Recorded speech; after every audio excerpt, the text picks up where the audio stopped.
Hello, আসসালামু আলাইকুম। Molly's cookies and lifestyle থেকে আপনাদেরকে সবাইকে শুভেচ্ছা। আমি যাচ্ছি প্রতিদিনের ডিউটি করতে, যেটা কিনা আমার রোজকার ডিউটি। সেটা হলো আমার মেয়েকে স্কুল থেকে আনা। আমি সেই ডিউটি পালন করতে যাচ্ছি। আমার মেয়েকে স্কুল থেকে আনতে যাচ্ছি। ছুটি হয়ে গেছে, তাকে আনার জন্য আমি রওনা হয়েছি। কিন্তু দেখেন রাস্তার কী অবস্থা, চারিদিকে শুধু মানুষের জন, চলাফেরার অবস্থা খুবই খারাপ। সে ডিউটি পালন করতে যাচ্ছি, গরম এখনো গরম।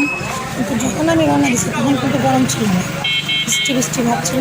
কিন্তু কিছুক্ষণ পরে কোত্থেকে চলে এলো একটা সূর্য। সেই রোদ যে যেন অস্থির। আপনারা দেখতেই পাচ্ছেন, আমি রাস্তা দিয়ে যাচ্ছি।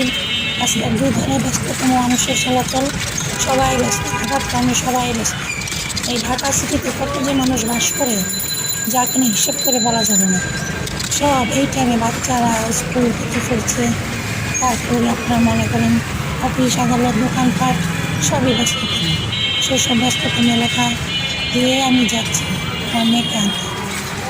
আমি কাফুল স্কুলের সামনে দিয়ে যাচ্ছি। এটা হলো কাফুল সরকারি বাড়িতে, সরকারি স্কুল। সামনে দিয়ে আমি ভিতর দিয়ে যাচ্ছি। এই হলো আমার আজকের চলার ডিউটি শুরু। সেই ডিউটি করতে যাচ্ছি। সবাই ভালো থাকবেন, সুস্থ থাকবেন। ধন্যবাদ। আল্লাহ হাফিজ।